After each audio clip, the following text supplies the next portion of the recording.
Good afternoon, everybody. It's welcome to our 2:30 p.m. Friday reading. Once again, I am not in the studio in my office, so let me give you a quick glance of where we are. Hang on one sec. We're at Lake Anna in Virginia, and this is the view. You can see the lake and some of the other RVs. All right. So just a little refresher. So for those of you who are joining us, I'll just tell you, we're reading this book called Buried in Ice. And this is a story of the mystery of a lost Arctic expedition.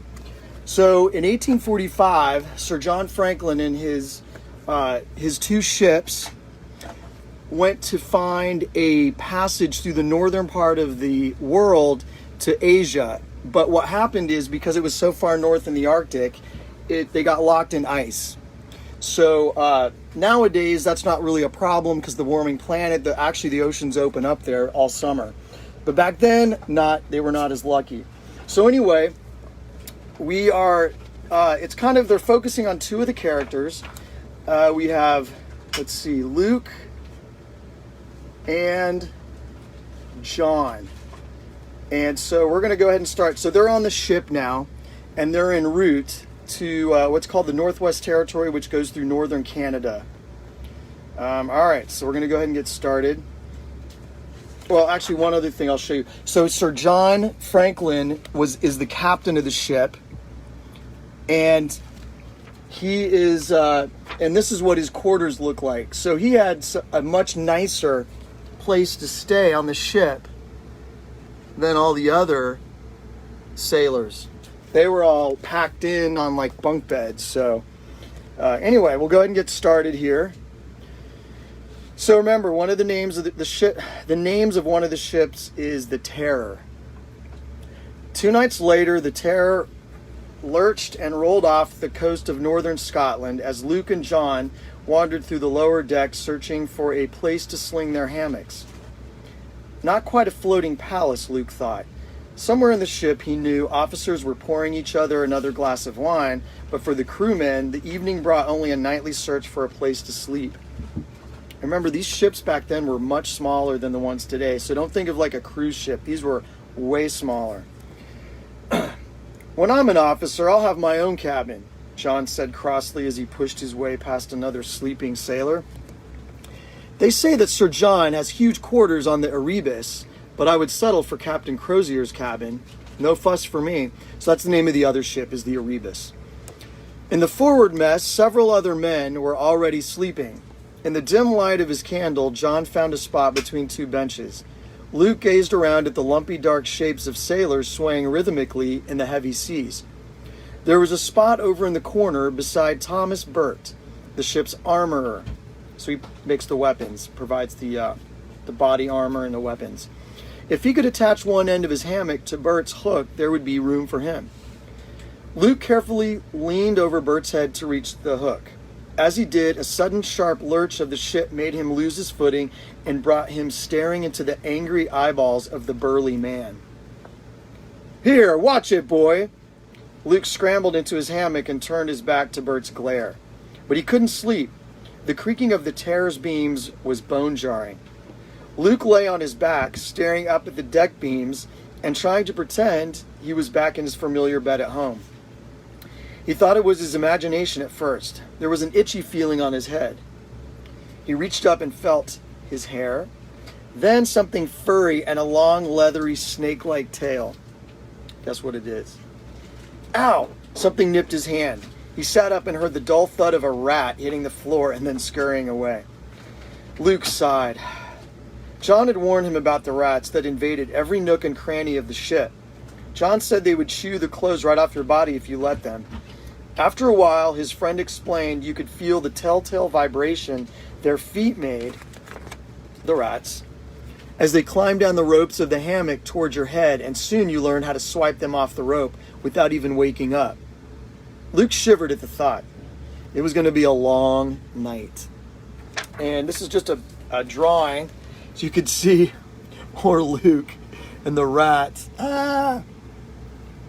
And there's that big scary burly man who he stumbled over.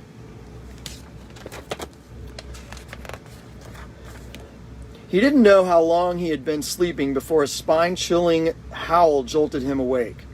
The scream was right beside his ear. It sounded as if it were coming from inside his own head. Luke sat up in the pitch blackness, trying to remember for a second where he was. What the? From the other side of the mess, John's voice rang out, and a candle was lit. Next to Luke, Thomas Burt was whimpering like a wounded animal. That's that big burly guy. As Luke struggled to get out of his hammock, his foot hit something hard. Burt screamed again, and this time his cry brought the other men running. A heavy barrel filled with lemon juice had broken free from its tie-down. With the noise of the wind outside, no one had heard anything until the man's scream of pain. Bert's left leg was dangling over the hammock near the ground, pinned fast by the barrel. In the flickering light, Luke could see Bert's grimacing face as he clutched the upper part of his leg between his hands. It took 3 big men to roll the barrel back to its place and secure it with rope. By then, one of the ship's surgeons, John Petty, had arrived.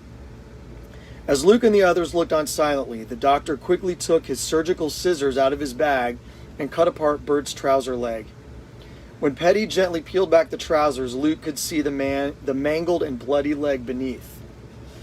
"It's broken," said the doctor, looking right into Bert's face and shaking his head. "If you stay on the ship, there is every possibility that your leg will become badly infected and you could die. As it is, I don't know whether they can get you back in time to save the leg, but it's your only chance." Petty looked around at the other men. "At least his timing is good. The tugboats are turning back tomorrow. Now someone help me get this man into sickbay." Bert twitched in pain as the men lifted him. When they were gone, Luke looked at the man's empty hammock swinging limply now. On the wooden planks below, blood was already drying. Luke looked at the barrel, now fastened securely back in place. If he had been sleeping in Bert's place, that could have been his leg crushed under that barrel. Remember, he was going for that hammock, but that guy took it first. He might be the one sailing home tomorrow, back to firm land, his old room in his uncle's house, his aunt's delicious cooking. "Poor fool," John muttered, shaking his head as he picked up the candle and made his way back to his hammock. "Bert will be sitting back in England with one leg, and he won't even have anything to show for it. He's going to miss everything. The adventure, the glory. Thank God it wasn't one of us." Luke nodded silently as he crawled back into his hammock. Was Thomas Burt the unfortunate one? Such an unexpected disaster so early in the voyage just didn't seem right. Tomorrow, the ships would turn their bowsprit away from England for good.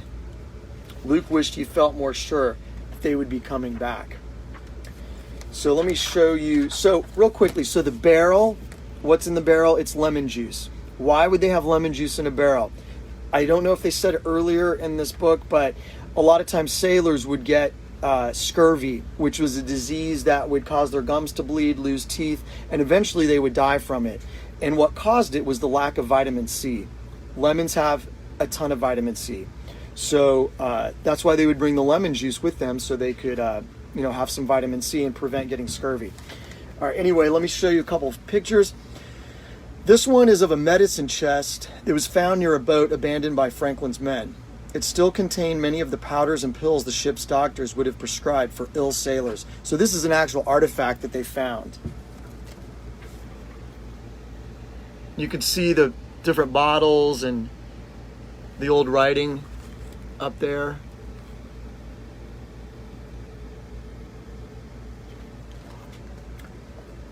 And another little picture. Every 4 hours, sailors were summoned from their hammocks to stand watch on the icy deck.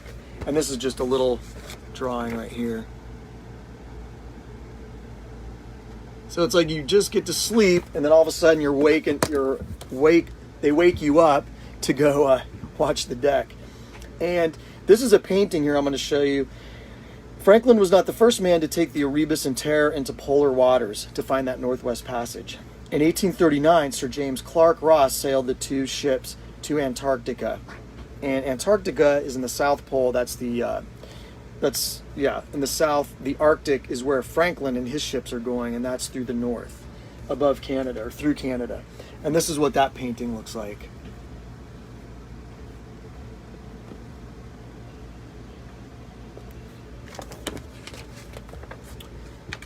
Let's see. So I think today's reading is going to be short. We've got a few other chapters. The next chapter, I'll just tell you, is called Sick Bay, and it's about sick bay. The soldiers, or the one of the guys that we're talking, one of the main characters, he ends up getting sick, and so this is a chapter kind of about what happens with him.